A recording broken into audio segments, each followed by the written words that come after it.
All right, ladies and gentlemen, thank you so much for helping. My name is Ransom Nima. Um, I'm a medical student studying medical radiography, and apart from my studies, I'm also a proficient freelance medical content writer. And I write articles, I write medical educational materials, I write medical blog content, and etc. So today I have an amazing personality. Hey Sam, could you introduce yourself to the audience? Absolutely. Hello, everybody. My name is Samantha Hindman, but I go by Sam. I'm a freelance writer who's a 21-year-old college student, and I specialize in writing for companies that want to reach Gen Z because this generation is a very different and sometimes difficult audience to resonate with. So I'm really excited to talk about that today. Thank you so much for having me on. Amazing. Could you throw more insight about the Gen Z you talked about? Yeah, absolutely. So Gen Z, it's the first digital native generation, right? We're the first people who, as soon as we were in elementary school, we had a comprehensive understanding of digital technology. It wasn't something that showed up in our lives, it was something that we grew up alongside. And so, because of that, our interests, our attention spans, and basically our money is given out in a very different way than generations before us. And there's a lot of different things that we care about that generations before us didn't, or things that generations before us did care about that we don't. So, Okay, the Gen Z talks about the current generation we're in right now. The yeah. ages of, you know, 20 to, early 30s, right? Yeah, I forget the exact year that the cutoff is. I can honestly, Gen Z years. So Gen Z is anyone born between 1995 and 2012. So I was born in 2002. So I'm like kind of right smack in the middle. So that's pretty neat. And yeah, so we're Yeah, it's you, gonna be people you, who are kind of either in their early to mid 20s, or some of us, still middle high school. yeah. So you're part of the Gen Zs, right? Yeah. I'm part of the Gen Zs as well. So we have some questions for you, Sam. Are you ready for them? Yeah, absolutely. All right. So even looking downwards, I'm reading the questions to Samantha for her to, answer and give her own narrative and initiative in these questions, so that you guys will get enlightened about that. So the first question goes this way: how can we customize content, to align with the generation of Gen Z's, values and interests? So tell us how we can customize our content, to align with the Gen Z's generation, with the values and that the interests. Tell us. Yeah, absolutely. So, whenever it comes to Generation Z's values, something that we really, really care about, especially whenever it comes to companies and big brands, is authenticity, right? We don't really like it whenever companies overuse slang or they try to incorporate things that are, for lack of a better word, a little bit cringy, right? Um, but we like authenticity. We like people who we feel that we can trust, people who we think have ethical business practices, right? A lot of generations before us didn't really care too much about things like sustainability, things like ethics, things like fair labor. But those are things that Gen Z really places in a high value mindset. So if you're not showcasing yourself as someone who is either a business owner or an entrepreneur or what have you, as someone who is authentic and who is honestly kind-hearted and has, the consumer's best interests in mind, as opposed to someone who seems money grubbing.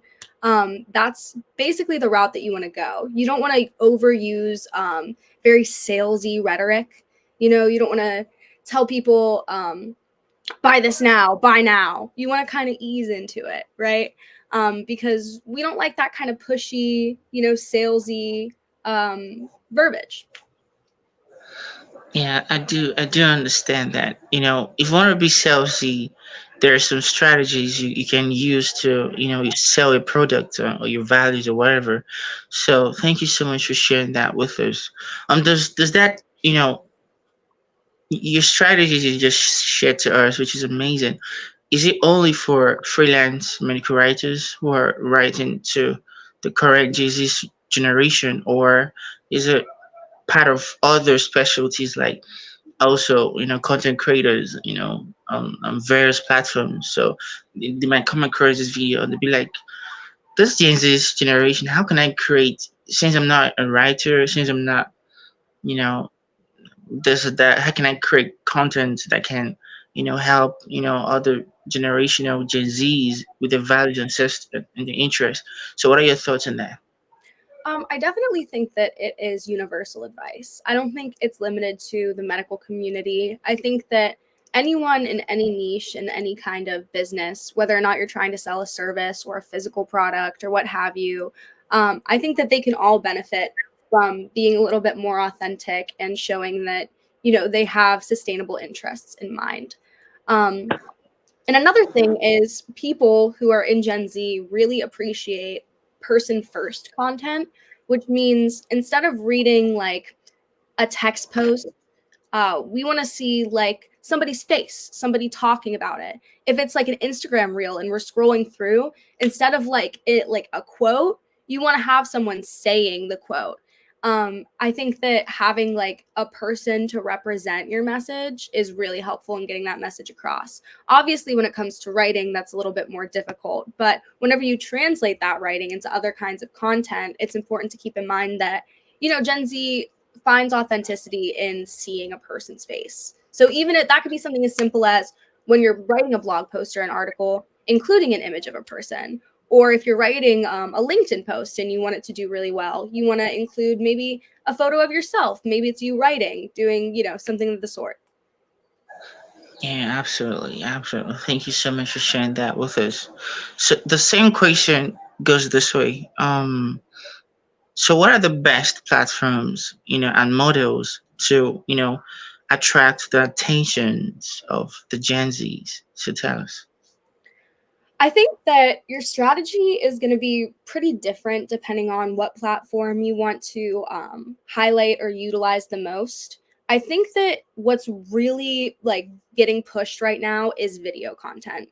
So any platform that supports video content, whether that be something long form like YouTube or short form like TikTok or Instagram Reels, that's going to skyrocket. I'm pretty sure I saw a statistic the other day that said 90 some percent of Instagram users check their reels like every time they use the app. Which is interesting because they might not be scrolling all the way down their feed for photos. And regular videos, like videos posted to your feed on Instagram, don't do as well as if you put them in the Reels tab.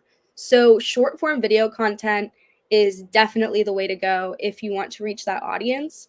And if the kind of content that you primarily create isn't short form video, like if you do articles or blog posts or content of that nature, you can take that, make it into a reel or take an element of it into a reel and then say, if you want to learn more, check out this article. And then, they'll be more inclined to do so because you caught their attention by using that short form video. So apps like TikTok, Instagram Reels, I think Facebook has Reels now. Those are all honestly great ways to connect with Gen Z. Amazing, amazing, amazing. Thank you. Wow, amazing, amazing strategies. And I believe that, the Gen Zs, what's gonna watch this video are gonna be amazed at that. Thank you so much for sharing that with us. Of course. So the next question goes this way. Hmm. How can we encourage social networks to deliver our message to the generational Gen Zs of a nation? To tell us. I think that a great way to get social networks to kind of push your content that you want to be targeted for Gen Z is to make sure that you're staying on top of that platform's trends. Gen Z is all about trends, like whether that be like a trending audio or maybe if there's like a popular show or pop culture thing, like using a reference or a quote or something like that, something that makes you seem relatable. Um, making sure that you're utilizing SEO, you're using terms that maybe Gen Z folk are going to be, searching up a lot, using hashtags, things like that, are great ways to kind of use that platform's SEO and algorithm to your advantage. And also, if you find something that works, don't be afraid to kind of repurpose it. If you see that a certain format of a photo that you posted or a certain kind of outline for a blog that you posted did really well, had a lot of traffic, had a lot of engagement, what have you, don't be afraid to, find a way to spin it and tweak it a little bit and then post something similar because you know that that has a track record of being successful on that platform. Mm, mm, mm. Throw more insight about hashtags because people lack the SEO writing, skills. Yeah. The post something, and they use a misleading hashtag that doesn't correlate with the post they made. So talk talk us through about those, how to effectively use the hashtag so that people can learn as well. Yeah, definitely. So I think that one big mistake that people make, as you actually just mentioned, is using really generic, heavily concentrated hashtags because they assume that if they use, say on Instagram, hashtag explore page, oh, it'll go on the explore page. Or if you're on TikTok using hashtag for you page, it's not actually going to work the way that you want it to. Yes, it's a high volume kind of key term, but the thing is that it's kind of luck at that point whether or not your specific message is going to resonate with like this wide audience, when in reality what you want is to resonate with a niche audience because that's what's going to get you actual leads, that's what's going to actually have people that keep coming back. Like while it's great to have a post get a lot of views, um, if the thing that you're selling isn't getting any buyers or if you're not getting any followers or any kind of long-term engagement, then it's kind of like a one-off, one-hit wonder kind of thing. And that's not what you want. You want things to be strategic and to be, appealing to the specific kind of customer or client that you're trying to reach. And another thing with hashtags that I feel like a lot of people kind of go a little bit awry with is using big blocks of hashtags. Like they'll have like 20 hashtags to a post when actually I was reading up actually the other day on Instagram hashtags, and they said that 3 to 5 hashtags is ideal for your post on Instagram in particular. I'm sure that it's similar on other platforms. But whenever you have tons and tons of hashtags, not only do they not perform as well, it also just comes off as kind of spammy. Like if you're looking at something and you're trying to read more about it and all you see is like a block of 20 hashtags, you're like, okay, well, clearly they're casting out a pretty wide net, you know? You say I understand the post. You just have to just move to the next. Yeah. Like she said, 3 to 5 is enough. All right. So make sure you're using the correct hashtags and everything you're doing. So thank you so much for sharing that with us. So the next question goes this way: what strategies can we use to increase engagement and then also engagement with the Gen Z's audience? People want engagement. So tell us. I think that one of the best strategies is to make sure that you are grabbing attention. Your initial hook has to be really strong because in this era of endless scrolling, they will just slide right past you unless you get them in the first few seconds, the first few words. You want to make sure that the content that you are giving them is delivered quickly and efficiently. If you're writing an article, nobody wants to read long paragraph after long paragraph after long paragraph, especially people in the Gen Z market. They want something that's going to have a lot of subheadings, a lot of H2s, H3s. They want lists, they want bullet points and bolded things, things that are going to catch their eye and make them actually want to read, because at the end of the day they're going to skim either way. They're going to skim, so it's a matter of whether or not you want them to catch the important information as they're skimming. Um, and the same thing goes for other kinds of content besides blogs. If you're doing video content, you want to make sure that there is like a strong thing in the beginning that's going to catch their eye. Even if it's not fully the topic, it's just something that's going to like get their attention in the first few seconds, and then you can say the important stuff. Um, So yeah, definitely just making sure you're catering, kind of almost babying those short attention spans that they can't have. I mean, I know I fall victim to it, right? If I'm like sitting on TikTok or Instagram or whatever, I'm like scrolling right past stuff unless it catches my eye. Yeah. Yeah. I want to throw more insight about what you just said. People, the lack the interest about having one targeted audience, you know, Yeah. and they're trying to like create content for everybody, Hmm. and not everybody's gonna like your content. So you should have a person or two that you're writing the content for. So tell Absolutely. us about, we the writers and content creators out there, and looking forward to knowing the target audiences, knowing the exact Gen Z's, audience that they can write to, or they can create contents to. So tell us how they can, use the strategies to find, that targeted audiences as well. Yeah. So whenever you're trying to figure out what your target persona is, what that person might be interested in, you kind of have to take a moment to get inside of their heads. Like if you thought to yourself, um, let's say for instance, it's a physical product, even though that's not always the case. If it's a physical product, you have to ask yourself, who would this be useful for? And then, kind of narrow it down a little bit and then think to yourself, well, if it would be useful to this person, why? What is it about them that makes them want this product? And then you have to, write or film according to those needs that you want to address.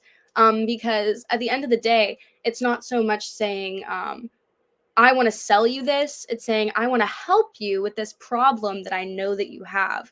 Once you figure out what problem it is that your consumer needs to solve by your service, by your product, um, then you can figure out how to sell it to them, how to like, incentivize them. Because if you have a relationship where they feel like you're helping them, then they're going to be much more inclined to, take you up on your offer.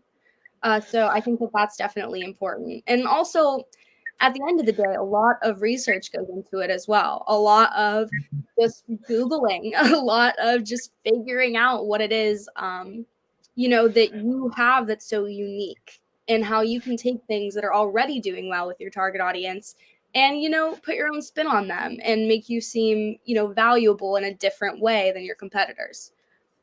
Absolutely. Thank you so much for sharing that, Sam. I do appreciate it, and I believe that the audience will greatly appreciate and adore you for saying that to us. Thank you. So we have the last question for you.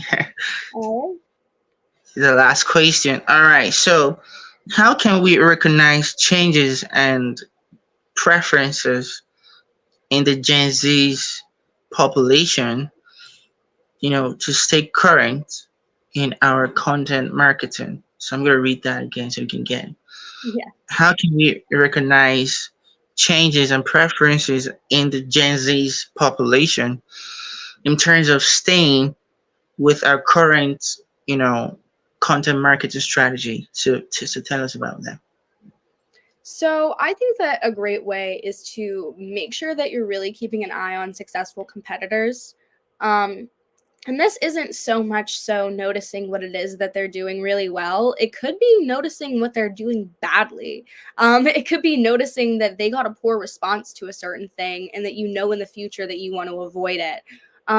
It's definitely with Gen Z audiences keeping an eye on influencers. Influencer marketing is huge with Gen Z, and not just the big names either. A lot of micro influencers, which are influencers with less than 100,000 followers, they honestly put like are the reason why so many products on like TikTok shop or Instagram shop are doing so well. Um, because they trust the opinions of their peers. So if you see, the kind of language that these influencers are using, you can use that language and put that into your own service. And, Gen Z is going to go, well, who talks like that? My favorite TikToker, my favorite Instagram influencer. I immediately have this kind of trust and relatability with you, even if I don't know you that well or I haven't seen your company or your service before. So just honestly, just keeping an eye out on, people who this consumer base looks up to, which isn't celebrities anymore. It's just influencers. It's ordinary people who have a large social media following, and looking at your competitors and basically just kind of cherry picking from those things, keeping track of those things, and then obviously, of course, keeping track of your own analytics as well. If you post a certain kind of content and it flops the first few times, you probably are going to want to steer away from that in the future and try a different tactic. But like I said earlier, if you post something and it does phenomenally well, don't be afraid to, make that into a series of posts, a series of blogs, and kind of ride that wave while it's, still doing very well. Amazing, amazing. Thank you so much, Sam. We've come to the end of the session, and before we wrap up the session, Sam, is there any last word you have for the audience before we wrap up the session? I guess my last words would be that Gen Z is a difficult audience to kind of get on your side. But once you do, the amount of profitability and just like market power that this generation has is crazy. So it's worth the effort, it's worth the research, and it's worth kind of just throwing things at the wall and seeing what sticks. So don't give up, and yeah, try to win over Gen Z. Absolutely. So if you love this content, do it to share, subscribe, and like, and also share to your network. Hopefully, someone in your network will value this video. So thank you so much, yo. Thank you, Sam. Thank you.